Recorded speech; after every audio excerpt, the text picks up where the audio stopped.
Hello student, एक बार फिर से आपका स्वागत है। हमारा यूपी बोर्ड 12th क्लास का अकाउंट का डेप्रिसिएशन का चैप्टर चल रहा था। डेप्रिसिएशन में हमारे दो मेथड मैंने करा दिए थे, जिसमें straight line method, diminishing method दोनों हो गए थे।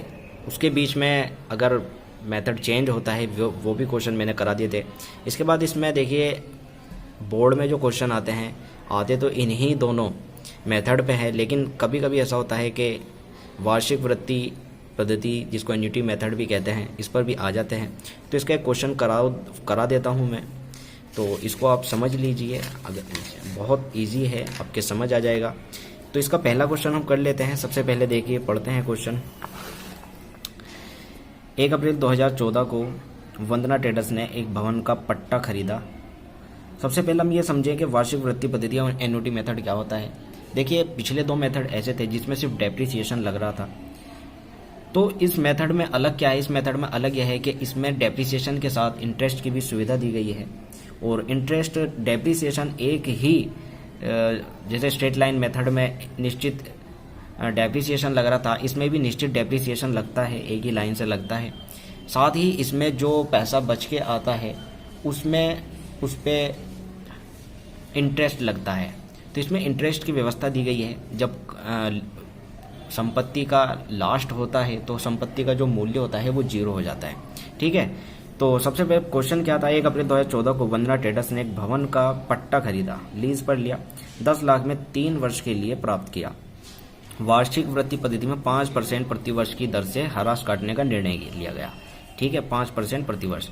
3 वर्ष में 5% वार्षिक ब्याज की दर से 1% ₹1 की वार्षिक वृत्ति 3 जो वार्षिक वृत्ति है 0.367209 हो जाती है। 3 वर्ष के लिए पट्टा खाता तैयार कीजिए।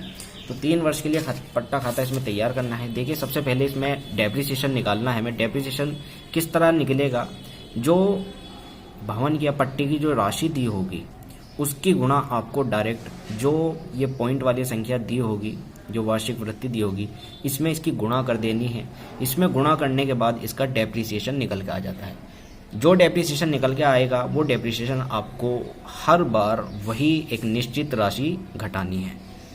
इसके साथ ही अब आगे इसमें 5% वार्षिक ब्याज भी है। तो ब्याज हमें जो राशि बच के आएगी डेप्रिसिएशन घटने के बाद, उस पर हमें डेप्रिसिएशन वो ब्याज लगाना है। ठीक है। तो पहले हम लिख लेते हैं lease hold building account. Date particular amount लिख के आप 2014 1 अप्रैल 2014 में स्टार्ट है। 3 वर्षों का बनाना है। जब 1 अप्रैल से स्टार्ट हो तो इसका मतलब एंड 31 मार्च में होगा। जब 1 जनवरी से स्टार्ट हो तो इसका मतलब एंड 31 दिसंबर होगा, अगर क्वेश्चन में ना दिया हो। अगर क्वेश्चन में दिया है तो आप क्वेश्चन के हिसाब से करें, लेकिन 1 अप्रैल इसमें दिया हो तो इसमें आप मानेंगे कि 31 मार्च में बंद होगा। तो 1 अप्रैल में हम स्टार्ट कर लेते हैं। टू बैंक अकाउंट 10 लाख रुपए में लिया गया था ये। ठीक है, टू बैंक अकाउंट 10 लाख रुपए। अब इसमें बाकी कुछ नहीं है, सीधा 2015 में जाएंगे 31 मार्च में bye depreciation account. Bye depreciation account के बाद 10 लाख की गुना अगर 0.367209 में आप करते हैं तो इसमें आपका डेप्रिसिएशन निकल के आता है 3,67,209 रुपये। ठीक है। अब 3,67,209 बाय डेप्रिसिएशन में डाल देते हैं। इसके बाद आपको इस 10 लाख पर 5%, मैंने बताया था जो बैलेंस बच के आएगा उसमें आपको इस पर ब्याज लगाना है। तो इस 10 लाख पर 5% ब्याज लगाएंगे, जो ब्याज की राशि इधर आएगी। 31 मार्च टू इंटरेस्ट अकाउंट 50,000 रुपये। इसके बाद 10,50,000 इधर, 10,50,000 इधर, और बैलेंस निकाल लेते हैं। बैलेंस इसमें से बच के आएगा 10,50,000 में से 3,67,209 घटा के 6,82,791 आता है। इसके बाद आगे अगले साल में जाते हैं 2015 में। 2015 1 अप्रैल में बैलेंस उतार लेते हैं 6,82,791, और इसके बाद 31 मार्च को 2016 में 31 मार्च को डैप लगाते हैं। डैप वही निश्चित लगेगा 3,67,209 रुपये। इसके बाद ब्याज लगेगा, मैंने बताया था जो राशि घट के आएगी, तो इस पर ब्याज लगेगा 6,82,791 पर। 5% इस पर अगर ब्याज लगाते हैं तो 34,140 रुपये आएगा। पॉइंटों में आएगा, लेकिन एक पॉइंटों से बचने के लिए हम पूरा सीधा 1 रुपया बढ़ा कर लिख देते हैं पॉइंटों को। तो 34,140 आता है। और इसके बाद इसको जोड़ लेते हैं, 7,16,991 आएगा और 7,16,931 आएगा। इसके बाद इसमें से जो डेप्रिसिएशन की अमाउंट माइनस करके बैलेंस निकाल लेते हैं, 3,49,722 आएगा।